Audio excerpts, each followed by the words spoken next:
Il y en a marre. On parle des lycéens, on n'a pas de lycéens. Eh bien, ça y est, on en a une. Elle s'appelle Carla Morello. Elle est membre du syndicat lycéen, l'UNL. Bonjour Carla, merci d'être avec nous. On vous a fait attendre, je suis désolé. Bonjour et merci. Bonjour, pas de souci. Bon, est-ce que vous portez des crop tops? Oui. Oui. Est-ce que autour de vous, pardon, hein, parce que nous on est quand même des vieilles barbes, hein, est-ce qu'autour de vous, dans votre classe, dans votre établissement, il y a beaucoup de jeunes filles qui portent des crop tops dans l'établissement? Oui, alors bien évidemment pas en hiver, mais en début d'année, en septembre, quand il fait encore chaud, ou en fin d'année, là, comme c'était le cas en été, ouais, il y a des jeunes filles qui portent des crop tops, des shorts, des jupes. Et en fait, on a 2 rives sur mon établissement. Moi, je suis dans la rive générale et il se trouve que ça passe plutôt bien. On peut aller habiller de la manière qu'on veut lorsqu'il fait chaud, etc. Mais en fait, il se trouve que la rive d'en face de mon lycée, j'ai des amis qui, pour moins que ça, qui portaient un chemisier et non un crop top, se sont fait refuser l'accès à l'établissement ou ont dû se changer.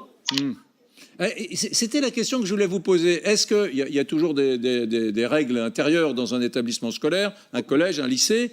Est-ce qu'il est fréquent que des personnes du lycée viennent retoquer un lycéen pour lui dire, dis donc, tu rentres chez toi, tu vas te changer? C'est un truc qui se fait fréquemment, ça?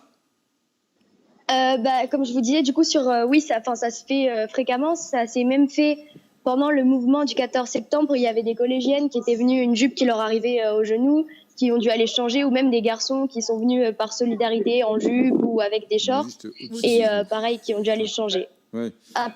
Vous m'entendez pas? Si, on vous entend très très bien. Okay. On vous entend très très bien, très très bien. Ok. Et après, dans mon lycée... comme je vous disais, dans mon lycée, c'est un peu plus ça va. Mais dans le lycée juste d'à côté, que ce soit pour un chemisier avec un tout petit décolleté, etc., ou juste des manches, je sais pas, qui arrivent ici, ou ici, on va leur dire de rentrer. Après, c'est la filière technologique et pas la filière générale. Il y a beaucoup de gens j'aimerais rajouter. Il y a beaucoup de gens qui disent que, beaucoup d'adultes considèrent que les jeunes filles qui ont un crop top, par exemple, que c'est un acte de rébellion, que c'est parce que elles veulent un peu provoquer l'administration du collège ou du lycée plutôt.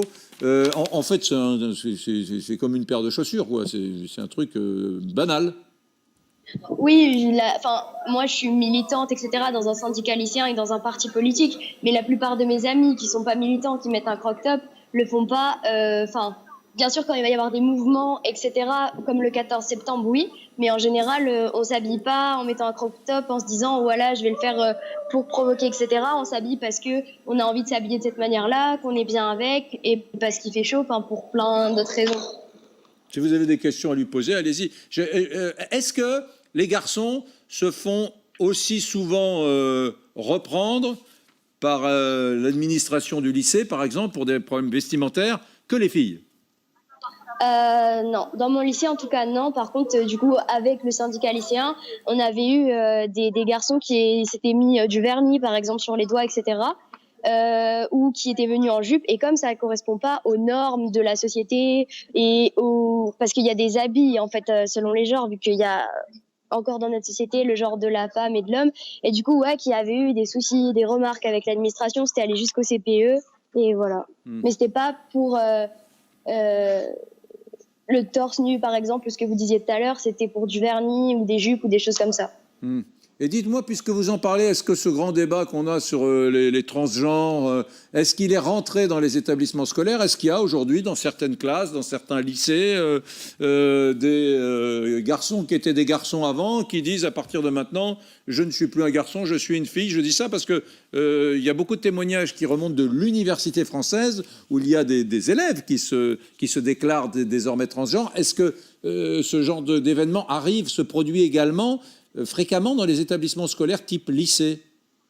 Ouais, bien sûr. De plus en plus, en fait, les personnes trans, elles ont toujours existé. C'est juste qu'aujourd'hui, il y a beaucoup plus de visibilité et que la nouvelle génération, elle est beaucoup plus ouverte parce qu'elle a directement grandi dans ces réseaux, cette visibilité. Et moi-même, j'ai des amis qui sont des personnes trans, que ce soit du coup des filles ou des garçons. Et en fait, oui, bien sûr. En fait, ce qui est compliqué, c'est qu'à l'université, c'est autorisé de se faire appeler par son prénom d'usage. Du coup, par exemple, c'est comme si moi, je me rendais compte que finalement, j'étais un garçon, ce qui n'est pas le cas. Et du coup, je demanderais qu'on m'appelle il. Il y a des professeurs bienveillants qui le font. Ils font des erreurs et c'est normal. Ça se fait au fur et à mesure. Pareil pour les proches, etc. Mais par exemple, il y a des CPE, des administrations qui sont pas du tout ouverts à ça. Et en fait, derrière, il y a le mal-être des personnes trans, du coup, parce que c'est vraiment un mal-être. Il peut être plus important ou pas selon les personnes. Il y a des personnes, voilà, mais... Et du coup, voilà. Et dans les lycées, avec le syndicat lycéen, on avait mis en place des formulaires types, etc., pour demander à ce que le pronom d'usage soit respecté. Et en fait, il n'y a rien qui dit que c'est autorisé, mais il n'y a rien qui dit que c'est interdit pour le lycée et l'administration. Merci beaucoup pour cette petite interview très documentante. Hein. Vous voyez, parfois, quelqu'un qui est juste dedans, c'était fascinant. J'avais envie de lui demander dans quel parti politique elle s'était engagée. Ça aurait été intéressant. Elle est partie, là, non, je suis toujours là. Vous m'avez dit que vous étiez vous faites du syndicalisme lycéen, l'UNL, mais vous êtes aussi dans un parti politique. Vous êtes où?